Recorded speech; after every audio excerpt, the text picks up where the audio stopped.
Hello and welcome to 5-Inch Floppy on GameArena.com.au. I'm Junglist, and this week it's our end of year awards, the 2012 semis. Pardon my voice, I am a little sick this week, but we cannot delay this episode any longer. Now, because these things are horribly divisive, we like to do some different sort of stuff with our end of year awards and use it as an opportunity just to remember all the cool stuff and things that happened throughout the year. The only change this year is that the winners are decided by your votes, completely. We've checked in a few nominees here and there just to remember them, but this year it's all you. So before we get to the awards, let's take a walk down memory lane. 2012 was the year of the indie shooter. We had the ridiculously asymmetrical Natural Selection 2. The impeccably designed Tribes Ascend. Super Monday Night Combat successfully combined Dota-style gameplay with TF2, as well as Blacklight Retribution, Primal Carnage, and more. We saw MMOs grow up a little bit. Guild Wars 2 brought some great ideas to the table while doing away with many MMO time-wasting conventions. Terra Online brought us the action combat in an MMO setting that Korea has enjoyed for years. And the free-to-play PlanetSide 2 brought amazing scale to FPS. It was a rare good year for stealth games too.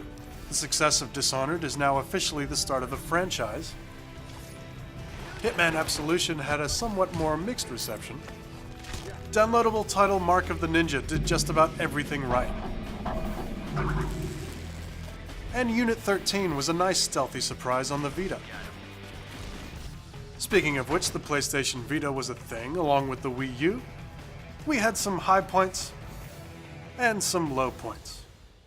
And although the Halos and Call of Duties of the world continue to sell, albeit not as well, there's still the pervasive sentiment that this just isn't AAA's year. Too many disappointments, whereas the indie scene keeps going from strength to strength. With that in mind, our first category is Best Indie, a category with so many entrants, we're gonna kinda just blast through them all. Here we go. In 2012, Torchlight 2 proved you can give big boys like Blizzard a run for their money. Trials Evolution improved on the formula with track sharing and multiplayer. Tribes Ascend built a healthy competitive scene around it. And the more recent release of Natural Selection 2 looks primed to do the same. Mark of the Ninja did everything right. And Faster Than Light was massively addictive, even if damn near impossible. Tower Wars brought 1v1 play to tower defense. And PS3 gamers went on a very special journey. But the best indie, as voted by you, is Hotline Miami. A neon 2D version of Manhunt's murderous brutality, this is a one-hit kill brawler that necessitates planning. The result is careful premeditation mixed with frantic combat, all to a killer soundtrack. Our next category is Best Mod, DLC, or Expansion. Mass Effect 3's Omega DLC added to the epic saga's conclusion that came out at the start of this year. And Civilization 5 expanded with Gods and Kings. But most of the votes were elsewhere. For years, a team had been toiling on a mod to allow us to play Half-Life with source graphics and physics. The result was Black Mesa, completely free on Steam and completely worth your time. Almost winning this category was the Dark Souls Artorias of the Abyss DLC, bringing the superbly designed boss fights and the same brilliant level design that loops back on itself with shortcuts. This trip to the lost land of Ulasil also adds to the Souls lore, with its trademark beautiful understatement. But the winner of Best Mod, DLC, or Expansion is DayZ. Could it be anything else? The experience behind Arma 2 was behind this zombie survival mod with brutal realism, where the other real players in the world are just as dangerous as the walkers. The popularity of this mod grew to a stage where it had the Counter-Strike effect, i.e. scores of people buying the host game just to play the mod. With that popularity has come some problems with hackers, but hopefully these issues will be fixed in the standalone game soon to come. Our next category is Most Forwarding the Industry. In an industry obsessed with tricking our brains into thinking they're having fun instead of actually having fun, a game called Rocksmith stepped up and showed that gamification can be used positively as well. In this case, latching onto the rhythm game trend to teach people guitar. And fun wasn't the only priority for Spec Ops: The Line, its main goal being narrative. Spec Ops focused on being an experience, a bold move in a Rambo FPS market. As ever, gaming communities such as esports and other media continue to be bolstered by streaming sites such as Twitch TV, making it easy to put on live shows and possibly even make a bit of money, but mostly effective for building communities. After many years of campaigning, we finally got the R18 rating to come to Australia. There's still a lot to be nutted out in terms of wording and how the states will handle things, but we can all take a deep breath and smile after this milestone achievement. And the winner of Most Forwarding the Industry, as voted by you, is Kickstarter and self-publishing, a continuing trend that seems to get better and better, resulting in games like this, Forge, a fast-paced competitive version of WoW's Arena. Kickstarter isn't perfect and not everything gets funded, but the possibilities for small project development are so much more than they were before.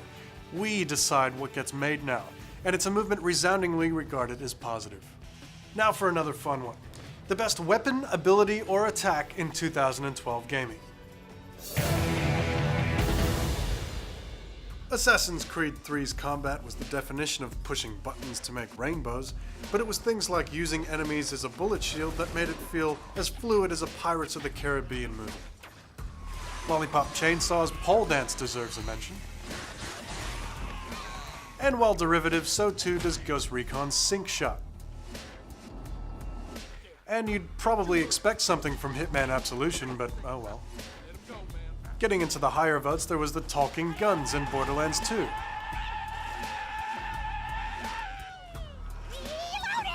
The silent but deadly AS-50 from DayZ. Dishonored's Teleport Backstab. Darksiders 2's Undead Horse. But the winner is Dishonored with the Swarm of Rats. Not only would these vermin get rid of some troublesome guards, they'd have such a merry feast there wouldn't be much evidence left behind.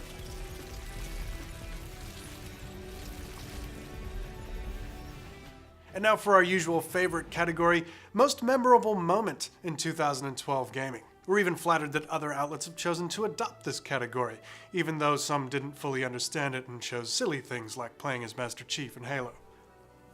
At least there's always you, faithful floppy fans, to show them how it's done.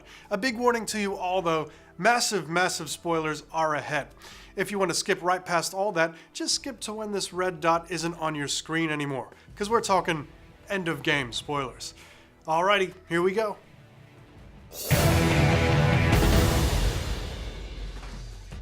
Trials Evolution, the Giga Track.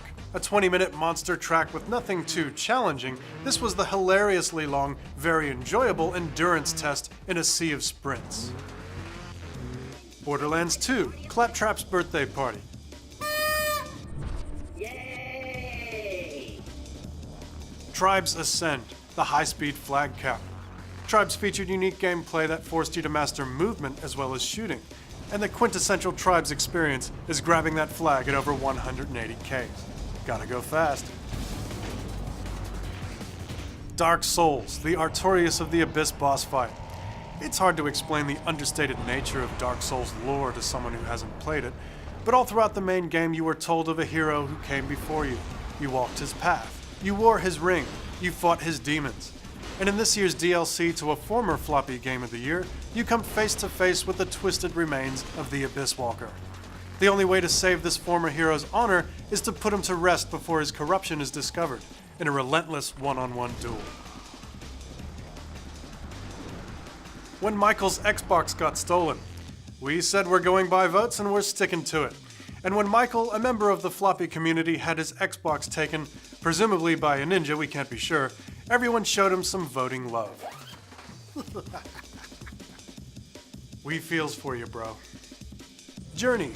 You could pick just about any moment in Journey and make a valid argument for it winning this award, but we're zeroing in on the final mountain climb when you finally realize that even if you don't make it to the end, It's alright, as long as you've got your faceless companion with you.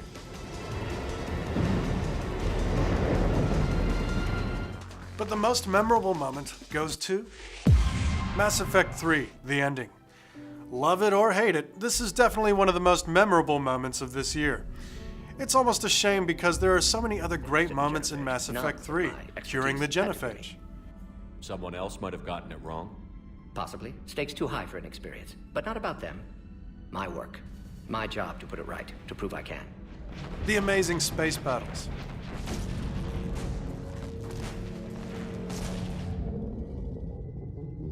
But after the internet did what it does best and stirred up a controversy worthy of the Old Testament, all anyone will remember about Mass Effect 3 is whether it climaxed with a blue, green, or red hue.